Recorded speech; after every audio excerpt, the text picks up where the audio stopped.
Salam sejahtera Malaysia, denyut nadi suara rakyat bergema di channel ini. Jangan lupa tekan butang subscribe, like dan share. Malaysia kita punya, cintai Malaysiaku, kita jaga kita.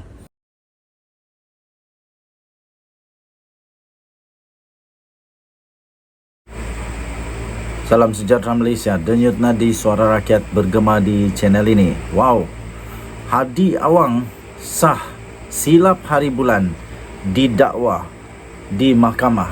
Oh, silap hari bulan. Memang Hadi Awang akan didakwa di mahkamah. Ini baru saja diterbitkan di satu berita laman web utama Malaysia di bulletintv3.my bertarikh 4 September 2023. PDRM PDRM akan cadang kepada Peguam Negara untuk mendakwa Hadi Awang. Sebelum saya teruskan dengan ulasan sedikit ini, saya nak tanya kepada semua penduduk Malaysia, adakah anda bersetuju supaya Hadi Awang didakwa di mahkamah? Ini kerana banyak sudah kenyataan-kenyataan daripada beliau yang dianggap telah menyentuh 3R. Dan ditambah pula seolah-olah beliau tidak berasa bersalah, tidak rasa apa-apa yang dilakukannya itu bersalah atau menyalahi undang-undang. Dan itu dibuat berulang-ulang dan sudah dipanggil pun untuk diambil kenyataan di siasat dan sebagainya. Akhirnya PDRM akan cadang kepada Peguam Negara dakwa Hadi Awang. Habislah Hadi Awang kali ini. Kalau dia didakwa, dia akan menjadi orang keberapa di dalam Perikatan Nasional yang telah didakwa di mahkamah. Jangan lupa, Sanusi pun sudah didakwa di mahkamah dengan 2 pertuduhan. Pertama, menghina Sultan Selangor. Kedua, berkenaan juga dengan Sultan-Sultan Melayu, iaitu kali ini Agung pula, di mana beliau mempersoalkan pengampunan lembaga pengampunan yang dipengerusikan sendiri oleh Yang di-Pertuan Agong. Mungkin Sanusi lupa. Tapi kali ini, Hadi Awang pula. Hadi Awang. Polis Diraja Malaysia akan mencadangkan kepada pejabat Peguam Negara untuk mendakwa Presiden PAS Tan Sri Abdul Hadi Awang susulan kenyataannya yang didakwa telah mempertikai kuasa lembaga pengampunan. Saya fikir ini sama ceritanya dengan Sanusi, iaitu mempersoalkan lembaga pengampunan. Apa yang dipertikaikan? Timbalan Ketua Polis Negara Datuk Seri Ayub Khan Maidin PC berkata, cadangan pertuduhan dibuat mengikut Akta Hasutan dan Seksyen 233 Akta Komunikasi dan Multimedia. Kata beliau, tugas polis menyiapkan siasatan. Kita akan panjangkan kepada AGC dengan cadangan dituduh di bawah Akta Hasutan dan Seksyen 233. Tuduh tidak tuduh, itu bergantung kepada penilaian pejabat Peguam Negara. Katanya pada kenyataan hari ini. Wow, akhirnya Timbalan Ketua Polis Negara pun bersuara. Kita kenal siapa Timbalan Ketua Polis Negara ini. Seorang yang amat tegas dan tidak akan berkompromi. Salah tetap salah. Tambahnya, dalam satu proses rakaman percakapan siang tadi, Hadi hanya menjawab 5 soalan daripada 24 soalan yang dikemukakan oleh pegawai penyiasat. Baki 19 lagi soalan Hadi memaklumkan akan dijawab di Mahkamah Kelab. Wow.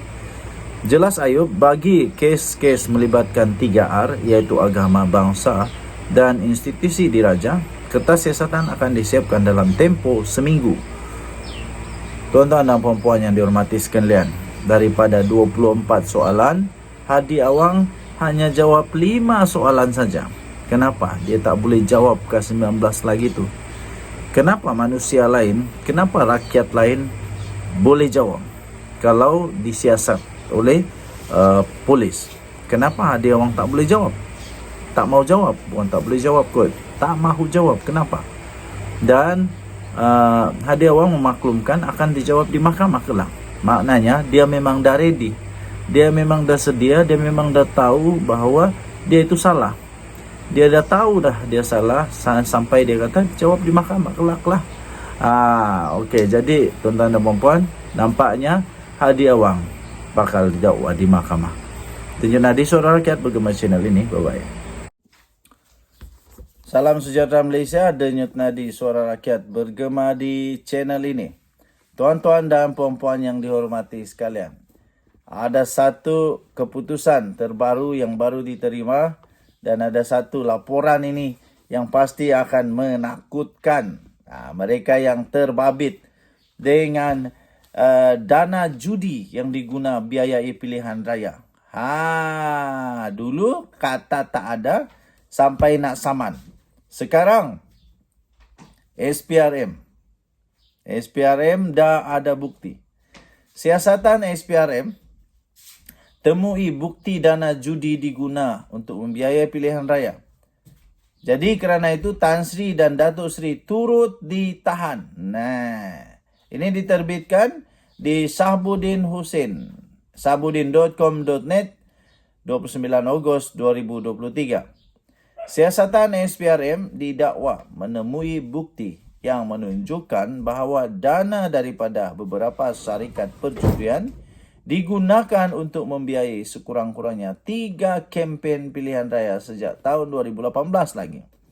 Sekurang-kurangnya 14 orang dilaporkan telah ditahan dan lebih ramai lagi akan dipanggil bagi menyelesaikan skandal perjudian membabitkan rasuah berkenaan.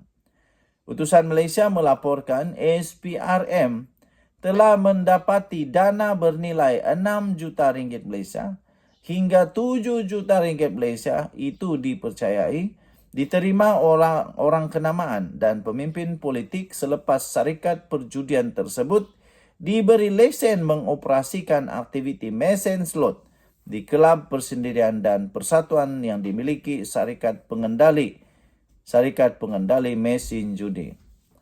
Sebahagian daripada dana itu kemudiannya didakwa digunakan untuk membiayai kempen semasa pilihan raya umum ke-14 dan 15 serta 6 pilihan raya negeri baru-baru ini. Siasatan SPRM mendapati selain dana bagi tujuan politik, syarikat judi tersebut juga dikatakan dipaksa menajak pelbagai aktiviti membabitkan VIP dan pemimpin politik berkenaan seperti bermain golf untuk kelab-kelab mewah. Di kelab-kelab mewah. Akhirnya, setakat ini 13 individu termasuk seorang Tan Sri dan seorang Datuk Sri telah ditahan di SPRM menerusi operasi khas pada Rabu lalu. Tangkapan ke-14 membabitkan seorang pengendali syarikat perjudian di Pulau Pinang yang ditahan pada Ahad dan direman selama 3 hari.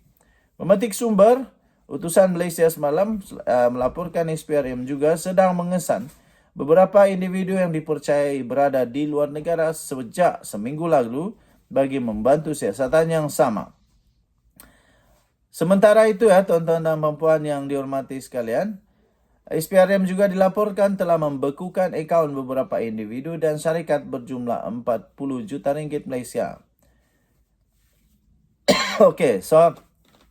Pada Disember yang tahun lalu, Perdana Menteri Anwar Ibrahim setelah menjadi Perdana Menteri membayangkan bahawa kempen Perikatan Nasional sebahagiannya dibiayai oleh hasil perjudian. Bagaimanapun pada Mei tahun ini dilaporkan SPRM masih belum membuka kertas siasatan berhubung dakwaan itu kerana kekurangan bukti. Ini menimbulkan kekecohan daripada PN yang menuduh Anwar memfitnah. Perdana Menteri menegaskan bahawa dia tidak akan bercakap tanpa bukti. Tidak jelas sama ada tindakan SPRM sekarang itu berkaitan dengan dakwaan Anwar ataupun tidak. Berita ini telah diterbitkan di malaysiakini.com, diterbitkan semula di sahbudin.com.net bertarikh 28 Ogos 2023 dengan tajuk Siasatan SPRM temui bukti dana judi digunakan untuk biayai pilihan raya. Tan Sri dan Datuk Sri turut ditahan. Denyut nadi Suara Rakyat, kita jumpa lagi. Bye-bye.